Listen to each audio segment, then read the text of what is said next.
Hey guys, welcome back. This is Shadow Drone.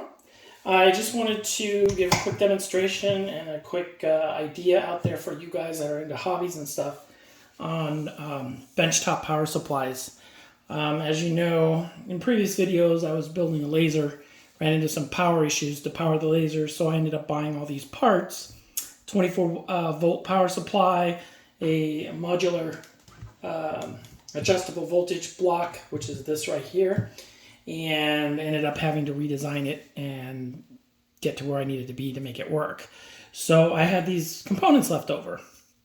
And since I do a lot of models, as far as drones go, I always need a benchtop power supply to test motors, to test, the flight systems. When you're doing calibration, you need to have them plugged in for long periods of time.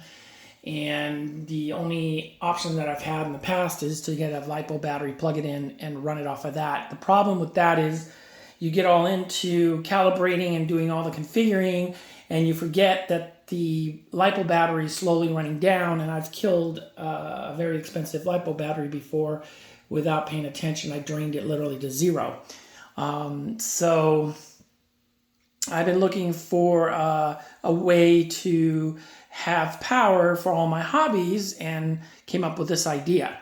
Now, this is built from all spare parts in my garage. Okay, the plywood, the wrap, the screws, the netting, and of course the switch and the adjustable voltage block.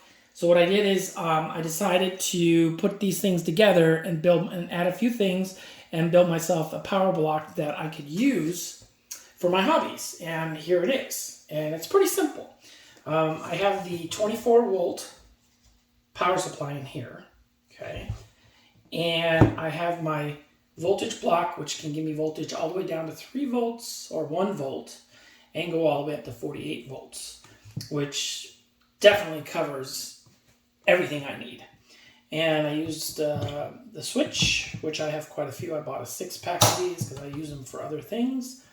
XT60 plug for my drones. I could plug my drones directly into this with an extension cord that I made and power my drones. And some banana alligator cables.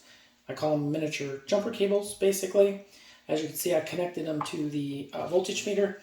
And I'm actually thinking of putting a voltage meter module in here. I've got plenty of room for it. So if I can find a decent one pretty cheap, then I might go ahead and do that.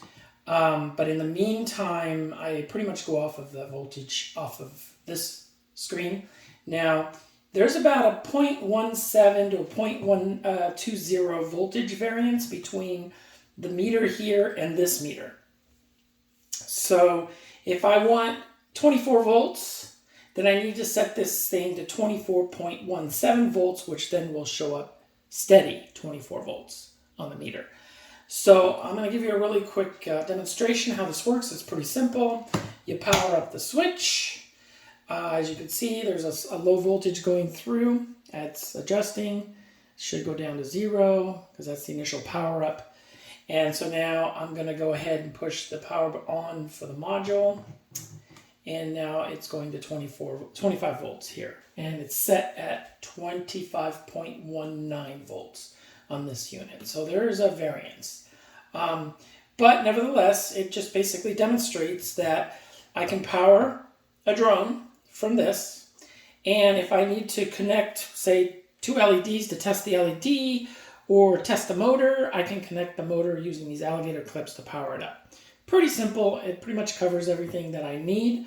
I could add different connectors on here, go all the way up, do a T connector, and a couple other ones that, may come in handy. But most of my drones, pretty much all of them that I build, I use the XT60 connectors. I like these for some reason. I really do. I know they make an XT90 now, which is really nice. It's a lot bigger than this, but I've pretty much settled in on this as my standard connector. So, So basically, a really quick demo. I'm going to go ahead and turn up the voltage. So I'm going to turn this puppy up. And going up to 26 volts, 27 volts. So we're at 28 volts. So as you can see, I can pretty much adjust the voltage the way I want, okay, with this dial. Like I said, it works for me. It's an easy, setup. It looks okay. I mean, it looks good on my bench, and it does what I need it to do. So just an idea, if you guys are out there and you're a hobbyist and you're building stuff, it would be really nice to have a benchtop power supply. In this case, this is just a crude example. If you're looking to build one of these, it's pretty simple. Basic electronics is pretty much basic. You just need to know what positive and negative is and how to run it. And that's pretty much it.